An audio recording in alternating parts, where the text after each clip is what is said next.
$1 million. You want to find out more?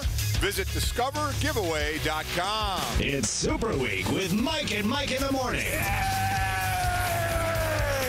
here's just some of who's scheduled to appear. Emmett Smith, Lynn Swan, Joe Montana, Jerry Rice, Marshall Falk, Deacon Jones, Michael Strahan, Tony Dungy, Eli Manning. just to name a few. Now, from Sundance Square in Fort Worth, Texas, here's Mike and Mike. Here we are, back and better than ever. Mike and Mike in the morning on ESPN Radio. Welcome to the Super Bowl. We are in Sundance Square in Fort Worth, Texas, where a lot of folks have come out to see us bright and early this morning. How you doing, everybody? Wow, these people are nuts. These people are nuts because it is freezing here. It is, the story is the cold. Let's put it this way, all right? I'm sitting on an electric blanket, and there is an open flame directly below my feet. Now, that is a bad combination for anyone. For me, it is no doubt lethal. I think there is almost no chance I will not set myself on fire at some point this week. Plus, there's no chance we'll even talk about the Super Bowl all week because you'll be complaining day after day after day on the weather out Hardly. here. No, it's terrific. It's wonderful to be back here. This is our 12th Super Bowl together, and I don't know that we will ever have a more enthusiastic group than we have this year with the historical franchises, the Pittsburgh Steelers and the Green Bay Packers, ready to square off in Super Bowl 45. The TCU marching band is here. They're going to play for us. That'll be fun. Again, electric blankets, and I will become intimate with a space heater as the course of the week goes on. So we'll have a lot of fun. Great hoops yesterday, great golf. What a world we live in. Golick and I flew down here together yesterday. And again, can I say again, we were not supposed to be sitting together, and the first thing Greeny does when we walk on the plane is go to any person in that seat and say, excuse me, can you move so me and my friend can sit together? It was very nice of that guy to take 22E so I could sit next to you. He took a middle seat, but in 4B. But so we sit next to each other. As soon as we take off, Golick pulls out the iPad, and you push a couple of buttons, and next thing you know, we're watching live TV, golf and basketball the entire flight down here. It's a beautiful thing. The world we live in is just unbelievable.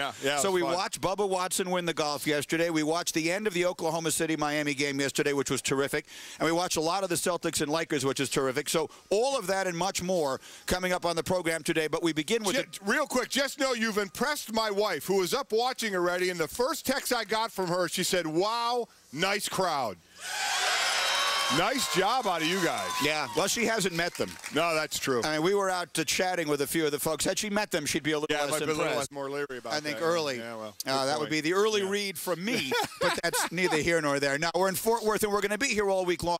ESPN's locations are here. There are Super Bowl events taking place all over the area. The game itself, of course, is in Arlington. That's where the stadium is, and there are events in Dallas. But we will be, all of ESPN will be in Fort Worth all week long. SportsCenter set is just right over there where we will be broadcasting. Mike and I will be doing SportsCenter this evening, and I'll be on a bunch of times this week. So if you came to see ESPN, you're in the right place. We'll be in Fort Worth all week long, and there should be a lot of fun. Now, as I was going to say, the big Super Bowl news, as you mentioned in SportsCenter, is Maurkice Pouncey, which is a tough break. First of all, you feel sorry for the kid. Yes, you do. You get a chance to play in the Super Bowl, and now you can't. And then you look at the big picture for the team. This is an offensive line in Pittsburgh that has just been decimated, and you got to give them a lot of credit, Mike. I figured that was going to be a huge advantage to the Jets in the AFC Championship game, going up against that beat-up O-line. And then when Pouncey goes out early in that game, I figured, well, that's got to be the death blow. And you know what? You really did not see much of an effect from it, so maybe they'll be able to overcome. The biggest difference you're going to see between Maurkice Pouncey and Doug Legursky is athleticism.